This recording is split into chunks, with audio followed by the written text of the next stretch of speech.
Hello, viewers, and welcome to the latest episode of The Huddle. I'm with Akshay Khanna, CEO and co-founder of Jackpot.com. Akshay, thanks for joining us. Tim, thanks so much for having me. Pleasure to have you on. Look forward to speaking to you on a number of different topics. I think a nice, easy start is tell us a little bit about your background, because I know that before this job, there's sports, there's finance, I'm sure there's a lot of stories to tell.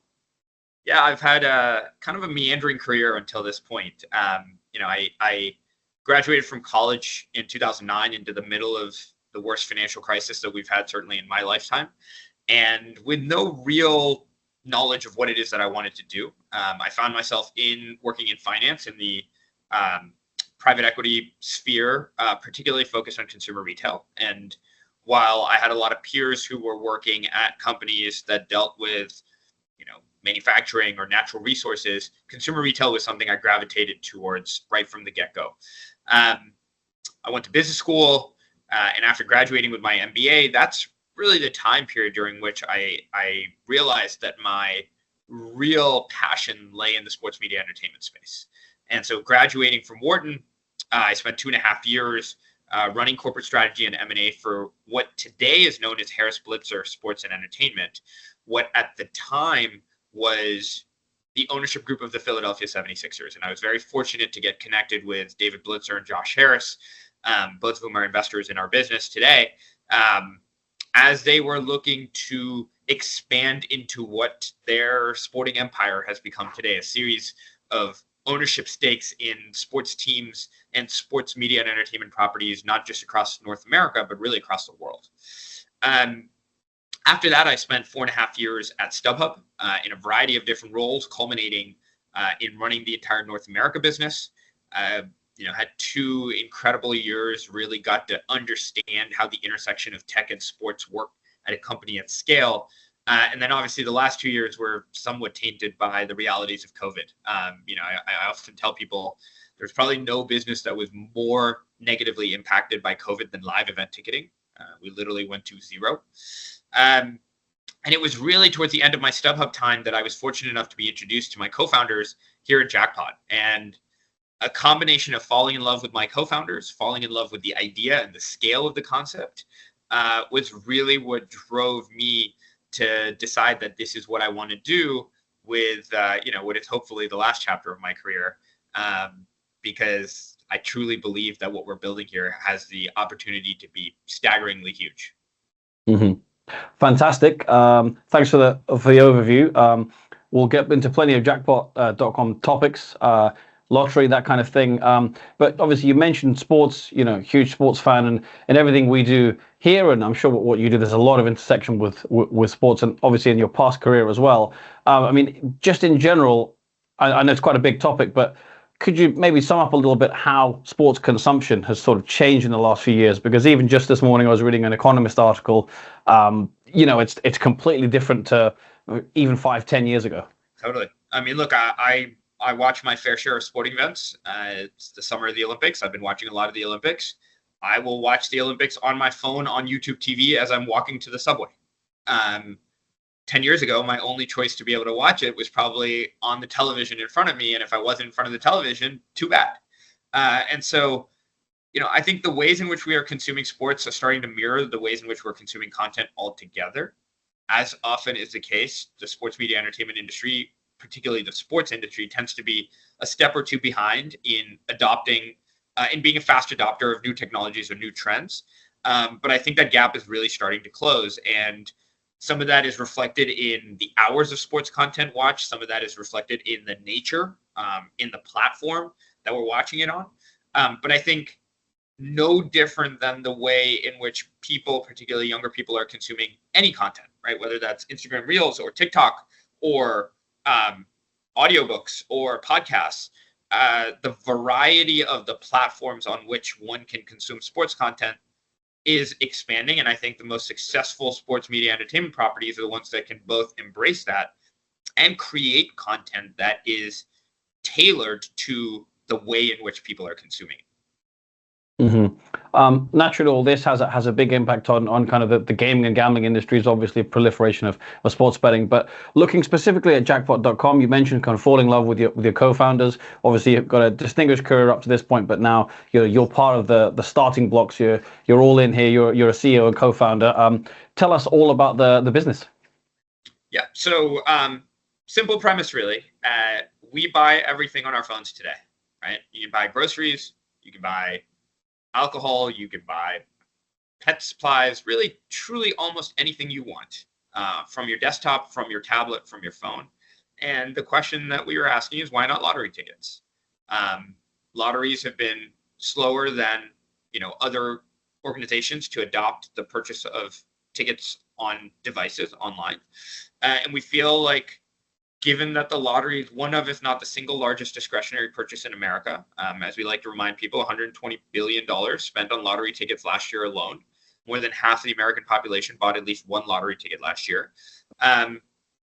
Why shouldn't people be able to buy that on their phones the way that they can buy pretty much anything else? And that's what we do. We bring official state lotteries to people's phones, allow them to order those tickets on their phones, and to do it in a safe, secure manner that's much more convenient than the current status quo. I recently spoke with Nigel Birrell, CEO of Lottoland, and he talked about the online penetration of lottery in North America kind of not being anywhere near as much as it certainly will be in the future, and perhaps other areas in the world. I mean, there's a lot of potential there, right? 100%. I would not be here if I didn't believe that. In many ways, I look at this and I think about the early days of StubHub. Right? When StubHub started in 2000, 2001, there always was this belief that people would continue to purchase their live event tickets at the box office. I challenge you to find anyone who goes to a box office anymore, right? Close to 100% of live event tickets are now purchased on the internet before the event. Scalpers, to a large extent, have gone the way of the dinosaur. People aren't buying tickets from street corners anymore, and we're better off for it. Similarly, I think the vast majority of lottery tickets are going to be purchased online in the next X number of years. I don't know how many X's, but what I do know is digital adoption has only increased, particularly post-pandemic. And at the end of the day, if you give people products that they want in a manner in which they want them, you're going to create a business that is going to be huge. Now, it makes a lot of sense. I want to take almost a little step back and maybe discuss another question I discussed with Nigel. Lottery in general, where do you stand on kind of the similarities or differences, lottery and sort of gaming betting? Because it depends who you speak to. Some people say, yes, lottery is part of, and as Gambling Insider, it's a Gaming America. For me, lottery is part of gambling, but there'll be other companies who kind of distance themselves. Look, I think by the strictest definition of what gaming gambling is, sure, the lottery is a part of that sphere. I think if you were to ask customers at the end of the day, most people who buy lottery tickets think of it as a different bucket of entertainment than they would playing slots, betting on sports, playing poker, or blackjack. At the end of the day, in the public consciousness, lottery is just a different entity than your more traditional gambling entities. And ultimately, what I think about it is sort of irrelevant. It's what our customers think about it. And our customers don't really think about playing the lottery as a form of gambling. Sure. You've mentioned we've talked a lot about sports already, and your interest in sport. What was it, I guess, about this idea that took you more towards the lottery side? Yeah. So again, I think I had the benefit of having seen the impact of the adoption of technology at scale during my time at StubHub, right?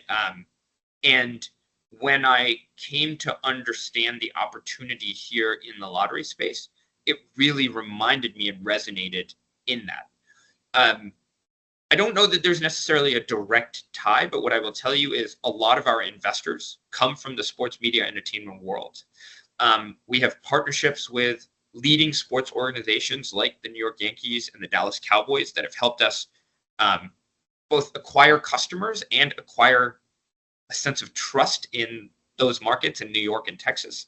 And so while our fundamental product may not be directly involved in sports, I think a lot of the DNA of our company is interwoven in my background and in the backgrounds of a lot of our employees who come from that sports media entertainment perspective. Mm-hmm. No, that's really interesting link, as you say.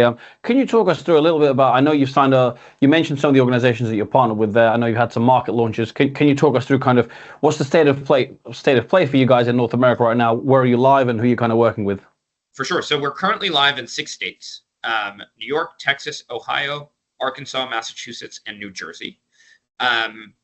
As I mentioned, we have partnerships in New York and Texas with the New York Yankees and the Dallas Cowboys, respectively. We're also proud and honored to count them among our many investors in that sports media entertainment realm.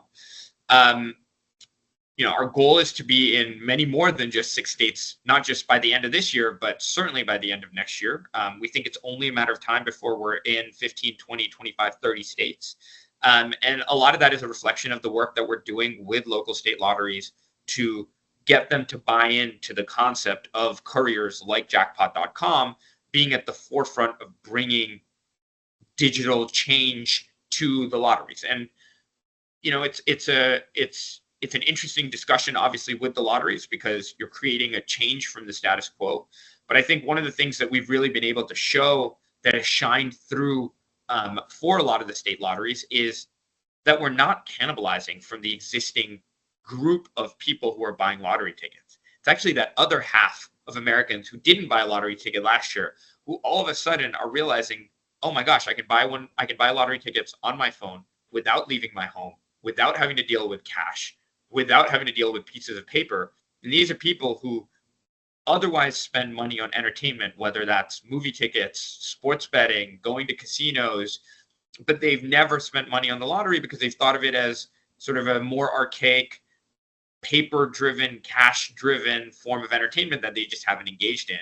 And as state lotteries start to understand the net new players and the net younger players that are entering the ecosystem as a result of products like ours, not only are they sympathetic to our cause, but then they are very excited by the addition that we bring, because today's 20-year-olds are tomorrow's 50-year-olds, and those are going to be the bread and butter of state lotteries for decades to come.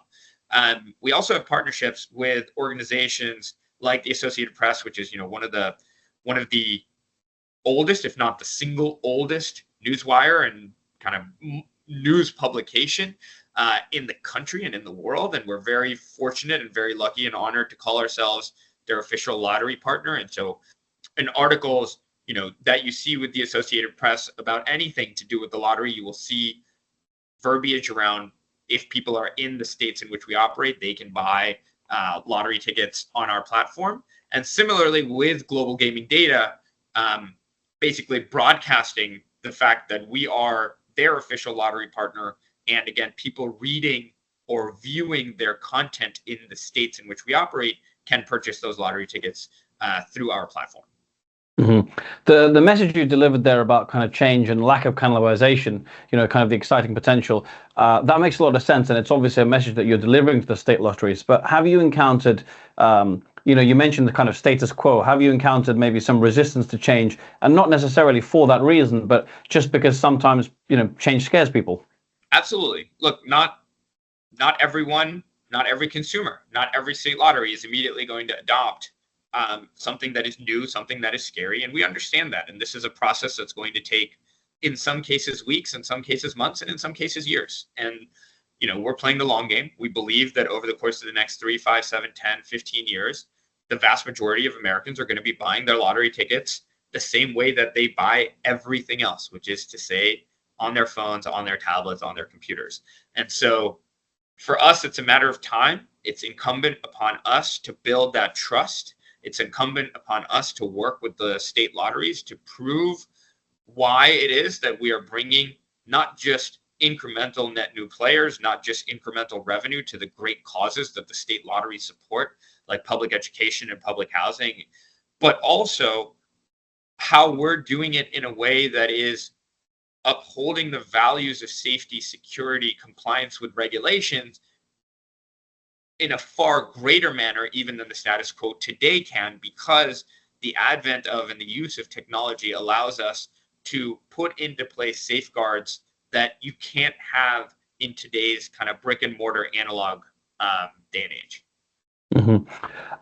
Most recently, you signed a partnership, or you put an initiative into place, a CSR initiative to do with the Save Latin America. Can you talk us through that? Yes, so we're partnered with ELESPECIAL, which is a Hispanic newspaper in the New York, New Jersey region, and among other really amazing causes that they support, the Hispanic community as a whole, but also advocating for immigration, which really matters to me. I'm an immigrant to this amazing country. I sit on the board personally of the National Immigration Foundation, which is one of the largest bipartisan advocates for immigration reform and immigration as a whole. And so it's an amazing cause, and we've partnered with them. And anyone who either reads El Especialito or sees their advertising in the greater New York, New Jersey area will see our partnership and our pledge to donate $10 to Save Latin America, an organization that they work with, advocating for these reforms, using this special code El Especial.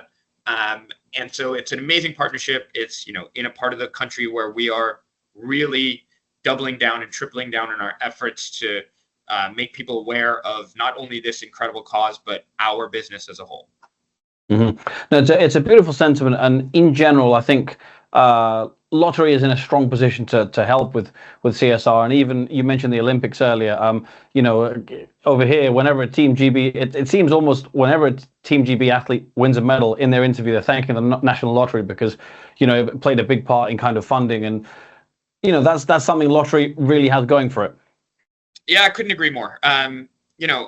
With a lot of more traditional gambling, there's always a question of, where's the money going? Is it really going towards good causes? The beauty with the lottery is every dollar is transparent. Every dollar goes towards, either public education, public housing, senior care, medical care, all of which I think, regardless of your political opinions, regardless of your beliefs on almost any policy position, I think the vast majority of people will agree are good causes to be supporting. Mm-hmm. Pleasure speaking to you so far. We've covered a lot of good topics. I only really have one more very broad question for you. And we've talked already about kind of jackpot.com's aims, and we've talked a little bit about how lottery is changing, sports is changing. If I was to just ask you what's the future for you and for the company, with a very broad spectrum, what could you tell me? So I think you can sort of group our growth both as a company and as a hopefully responsible representative of the lottery courier industry as a whole into a handful of buckets. Perhaps the easiest one is just the growth that we know we're going to see in our existing geographies, right? I talked about the 6 states that we're in. We're very quickly going to be in a couple more before the end of this year. And there's just a ton of growth there. It's raising awareness about the fact that people can buy lottery tickets on their phones. The vast majority of people have no idea that they can buy Powerball and Mega Millions and Pick 4 and Pick 3 and Cash for Life tickets on their phones. And so there is going to be a massive amount of awareness that we're trying to raise in the existing states in which we're operating. Then, as you can imagine, there's the expansion of geographies, right? There's the states and the countries outside of the US as well, because we're not just an American company, we're an international business as well. So in the geographies in which we're not currently operating, there's going to be the opportunity to expand our products and services. And then in addition to that, you're going to see us expanding new products, both to existing and to new geographies.